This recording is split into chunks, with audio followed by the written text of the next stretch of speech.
Hi, welcome back. I'm Jester of the Retro Stars. I am playing through Ocarina of Time and analyzing it as we go. Today, we are about to fight King Dodongo, and I think we're going to talk about whether or not the universe at this point in the game is benevolent toward Link. I think that's where we're headed. I don't really know. There's a bunch of random things that we're going to touch on today. But here we are, about to face King Dodongo. And here he is. The thing about King Dodongo is that he's kind of a big old goof. Oh, wait. Throw him in his mouth. There we go. He's kind of a big old goof. And I think that's actually thematically important. Because up to this point in the game, Link is going on these adventures that are supposed to feel relatively lighthearted. He's facing threats. He's literally fighting a dragon here. But the dragon is a big old goofy dino looking guy, right? He's not necessarily depicted as a profound threat, a profound terror in the same way that a later dragon in the game will be. And he's super easy, as we can see. Similarly, a lot of the enemies in Dodongo's cavern feel a little goofy, feel a little lighthearted. We've got some fiery bats. We've got the Armus Knights, who are the big potato-looking guys who come alive and jump at you. We have the baby Dodongos, who flop around like weird little slug guys and explode when you hit them. So nothing here is a profound, terrifying threat like what Link will fight later in the game after he becomes an adult. So it kind of feels like he's playing at heroism rather than, you know, actually facing real profound danger. His quest here still retains the childlike wonder and childlike joy that we've been discussing so far. All right, we have defeated King Dodongo, and here is Darunia. He's going to give us the spiritual stone of fire that we have been after, the Goron Sapphire. He's also going to enter into sworn brotherhood with Link. Now this is interesting because we have I suppose a sort of hint toward Link's growth into adulthood, right? He's already been, he's friends with Saria, but with his friendship with Saria, there's a certain natural understanding of friendship. It's easy, it's simple. You just live life with this person. It all makes sense. This idea of sworn brotherhood is interesting because we're introducing the concept of like of duty, of this you know, swearing allegiance to be alongside someone in a difficult situation. And as we see, when Link does become an adult, he's going to come alongside Darunia and the rest of the Gorons in a particular plight that we will see later in the game. Okay, here he is giving us the Goron Ruby.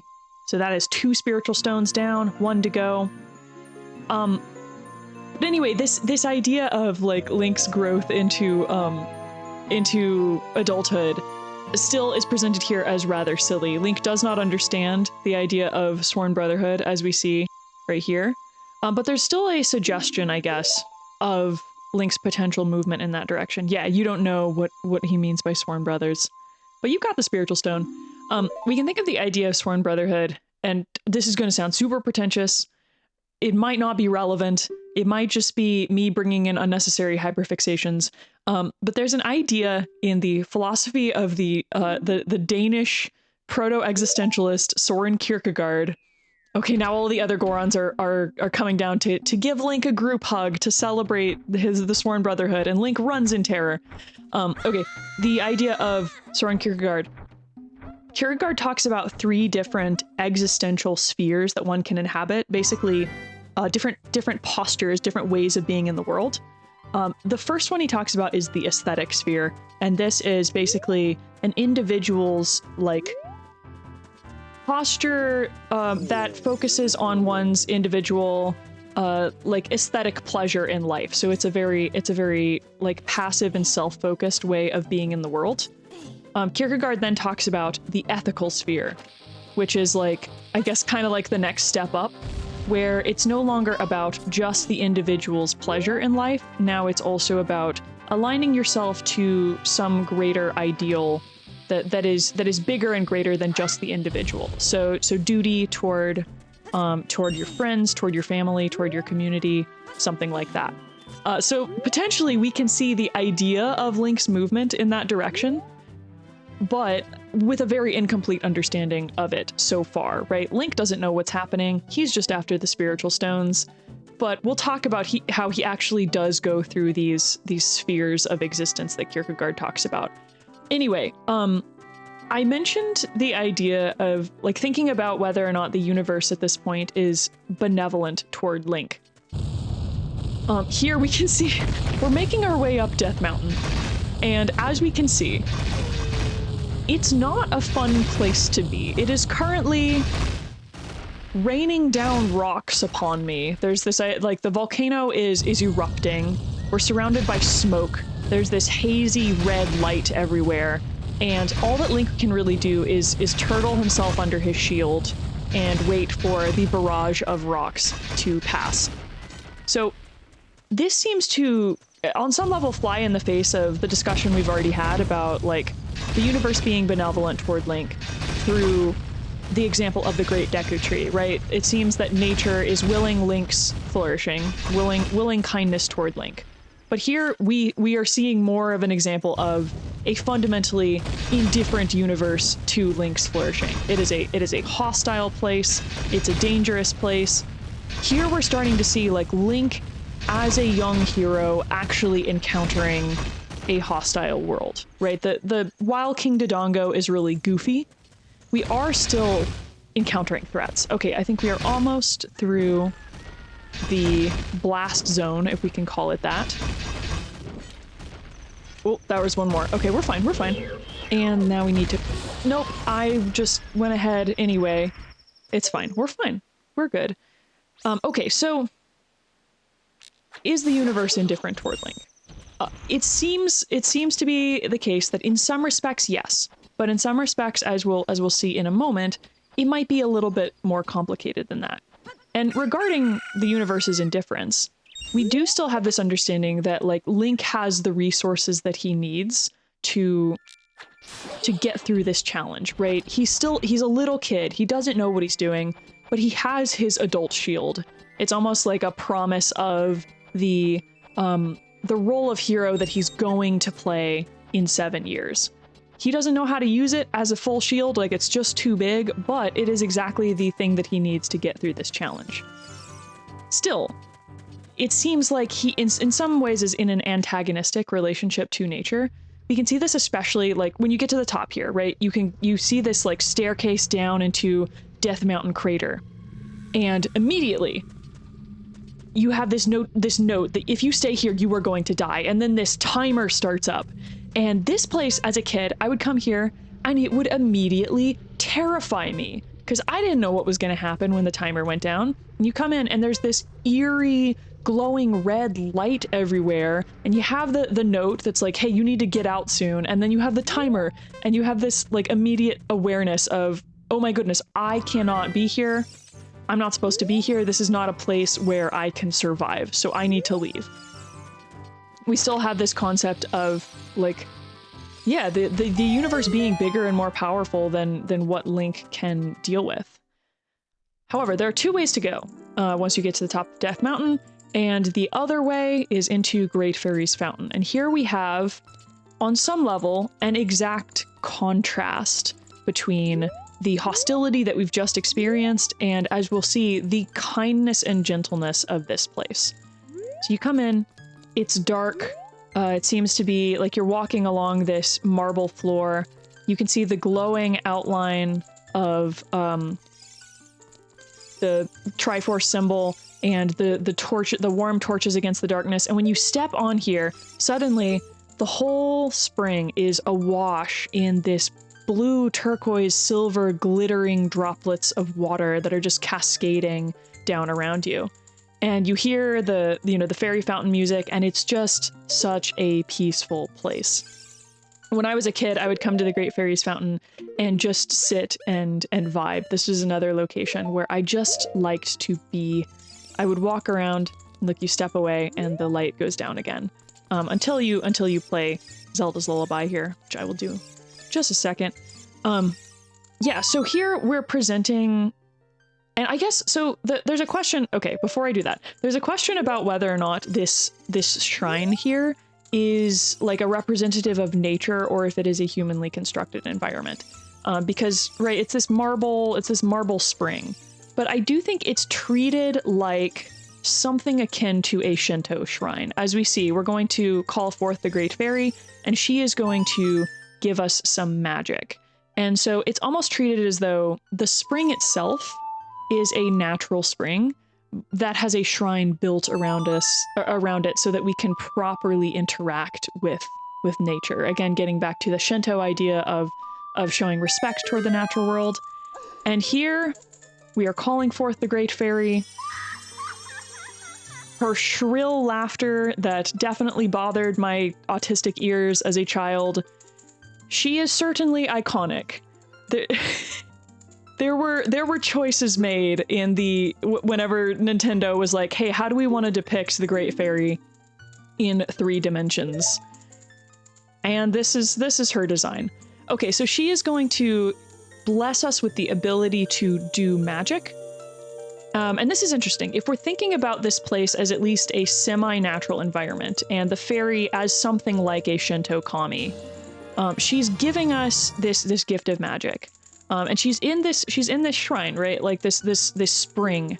And spring water, of course, just water in general in religious rituals, has very clear symbolic significance of like healing, purification, replenishment. And here we see that with Link. His wounds get healed if he's hurt and he goes to a Great Fairy Fountain, and we are gifted with some sort of magical ability. And so, in contrast to the world outside, this place is presented as fundamentally kind and gentle. It does seem similar to what's going on with the Great Deku Tree, that the Great Fairy simply wills Link's good without any like need on his part to appease the gods or whatever, right? This is not like a ancient Greco-Roman paganism. The spirits seem to be good. They seem to will Link's good on some level. So I think there are a couple of ways of interpreting this idea of like the benevolence of nature, the cosmic benevolence that the Great Fairy seems to represent. Before I head out, though, this is just a random detail that I think is neat. I don't think anyone else would care about, but in the different Great Fairy fountains, right here you can see that the marble floor has this gradient into a deep turquoise that seems to mix with the turquoise of the cascading water and the turquoise of the spring water here. In a couple of other fairy fountains, the gradient is more into this like red magenta kind of color that has this ethereal, otherworldly pastel quality to it that also seems quite peaceful, but it is different. Anyway, just a random little detail. Once again, I just loved coming here to vibe and listen to the music and watch the glittering walls of water and just feel really at peace. Anyway, a couple of ways to interpret the supernatural aid and cosmic benevolence that the Great Fairy represents. Gonna go down with Capora. And I will also say about this section, I love this section as well, where Capora flies Link down Death Mountain, takes us back to Kakariko Village. It gives this sense of accomplishment after Link has completed his first major task after leaving the forest. It's a nice moment after his little quest through the darkness of the mountain. And he leaves us on the roof here. This specific spot right here reminds me of this one pre-Raphaelite painting that I really like, of this couple overlooking a charming little English village on some autumn afternoon. I'll put up a picture if I can find it. Again, just reiterating the fact that Kakariko Village is the coziest place. Okay, right, the Great Fairy. What was I saying? My goodness. Okay, maybe I'll talk about 3, 2 at least, maybe half of another. I'll call the interpretations the Joseph Campbell interpretation, the Shinto interpretation, and the Christian interpretation. I'll talk about the Shinto one first, just because we have discussed that so far in pretty, I wouldn't say depth, but we've talked about it enough, right? So the Shinto understanding is that the kami are kind to you when you respect the kami. And the fact that we have Link playing Zelda's Lullaby before talking to the Great Fairies, I think can reiterate this idea. We talked about how Zelda's Lullaby represents kingship. That is proper care of the world around you. So Link is entering into the proper reciprocal relationship with the universe that then allows the universe to react in love and care for him. So it is a... when I say it out loud, it sounds more transactional than I think it should be understood as, but that's in very loose terms. I would say that that's the Shinto relationship. Link is kind to the cosmos, so the cosmos is kind to him. On the Joseph Campbell interpretation, now I will say, before I talk about this, I'm not actually the biggest fan of Joseph Campbell. While I am taking a very Campbellian approach to my reading of Ocarina of Time, I think Joseph Campbell has profound limitations. He isn't a good anthropologist. He isn't a good philosopher, and I don't even think he's a very good psychologist. But he is an interesting, I would say, literary theorist and poet. He offers an interesting poetic way of thinking about certain stories. Again, certain stories, not an overarching interpretation of what all stories mean in any case. But anyway, Campbell talks about the hero's journey, right? He says that all stories are basically a reiteration of the one story, of the hero leaving the known world, going on an adventure, experiencing hardship, and achieving some sort of spiritual boon that he can then take back to the community. That is the one story. And I do say he because Campbell's ideas are very, do seem to prioritize a particular male understanding of the hero. Anyway, according to Joseph Campbell,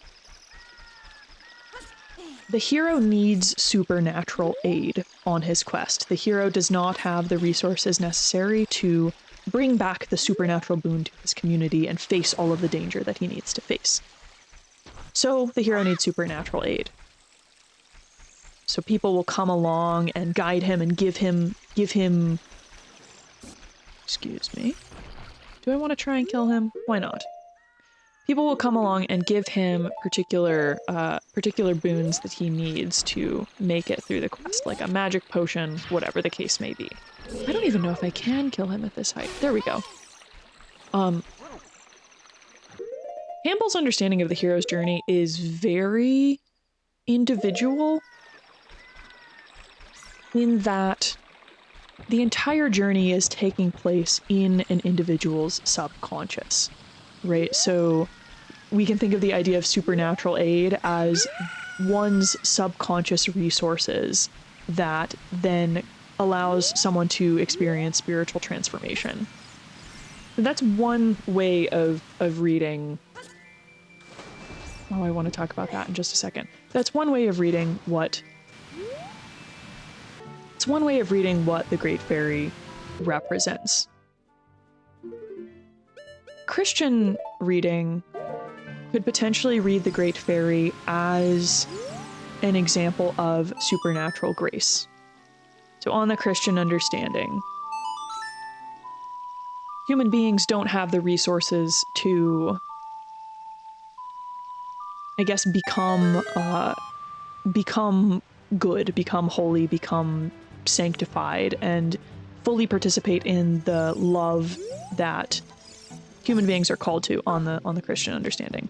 I think if I change it to nighttime, there's a gold Skulltula here that I want to get. The only reason that I'm collecting gold Skulltulas is because I do like getting the adult wallet, so I only need 10 of them to do that. There we go. Now it's nighttime, and there's the Skulltula. Anyway, human beings are weak and finite on the Christian understanding, and also weak in our capacity to love God and neighbor as we ought, right? So the idea of grace in the Christian tradition. Oh, I have to play the song again. I didn't know that. Is that we actually need help achieving this feat. So, on the Christian understanding, God sends supernatural aid. Right? As specifically a Catholic understanding, the idea of grace is the love of God that you experience through the sacraments. On a Protestant understanding, it's a little bit different, right? Grace is just God's unmerited favor. But oftentimes in fantasy, and again, I think the influence of Tolkien and people like C.S. Lewis is pretty obvious here, in that fantasy can often be read in really Christian ways. So oftentimes the supernatural in fantasy can be seen as a metaphor for grace, right? You have these moments where, like, Gandalf rushes in and saves the day, in what Tolkien describes as a eucatastrophe, a happy catastrophe, where the world is saved by this power beyond human beings' finite ability. I'm going to go ahead and collect a fish. I am rambling here. I do want to talk about Zora's Domain in just a second, but we're going to finish this brief discussion about supernatural aid. Anyway, on this understanding, the Great Fairy can be a representative or a symbol of supernatural grace. It's this power from beyond humans' ability that meets human beings and elevates us to greater flourishing. All right, these are the Zoras. We are in Zora's Domain right now. It's a cool place. I really, really do just love the aesthetics here as well. The music is so peaceful, so calming. I love watching the, kind of grid of light reflecting from the water onto the cave ceilings. It's just very peaceful. The Zoras are cool. Little fish dudes. Anyway, I mentioned how Link has to learn the qualities of the races that he's encountering, specifically Fae-like races associated with nature. And as we can see, the Zora are associated with water. So whereas the Gorons, in their association with the earth and with fire, embody power, right? The Zora embody wisdom. They flow with the cosmos. And a lot of Link's associations with the Zora have to do with learning how to flow with the cosmos as they do. A lot of the tools that he's going to learn from them have to do with movement. Right here, we are playing a diving game that's going to earn us a Zora scale that will allow us to dive deeper. And we need to do this because we need to collect a bottle with a letter from Princess Ruto outside. Okay, I am always nervous at this point in the game. I think I get nervous about this part because it's really hard to see the diving bits. Okay, there we go. And for those who don't know, I'm actually severely visually impaired, so this type of challenge always makes me a little anxious, and the fact that we're also being timed for it, and then we get charged money if we fail to do it. But it always goes fine. So now I can go back up to the top and talk to that Zora there, and I can get the scale that I need. The problem that the Zoras are facing right now is that Princess Ruto, the princess of the Zora, has... No, I don't want to go back outside. That's not what I want. Princess Ruto has gone missing. We'll see in a moment that she has been devoured by Lord Jabu Jabu, who's the guardian spirit of the Zoras. So we'll go get our scale here. Here, the problem that the Zora are facing is kind of funny, because on some level, their problem is related to their guardian spirit. Their guardian spirit is actually... Wait, why... I don't want to do this again. What? Hold on. I did the thing. Is it because I left the room? Oh no! That's so unfortunate. Alright, we're doing this again, I guess. Let's reiterate everything I just said about feeling really nervous about this kind of thing, because I don't really have great depth perception, and when Link swims, you also don't have really great depth perception to be able to see what he's doing. Cool, cool, cool. That's super fun. Once again, it's fine. So let's not go outside. Boy. Cool stuff. Anyway, Jabu Jabu, their guardian spirit, who's supposed to be the one helping them and protecting them, is currently the source of their problem. So the king doesn't know what to do. Princess Ruto's gone missing. He doesn't know yet that she is inside Jabu Jabu's belly. But we will tell him that once we get the letter that we need. So, on my way back up here. This is so funny. That's never happened to me before. Anyway, I think this might be a good place to pause. We've talked about the benevolence of the universe. I ranted a bit about Joseph Campbell. I've poorly explained Christian theology. And I did the diving minigame twice when I really don't like it. And we have our scale. So, until next time.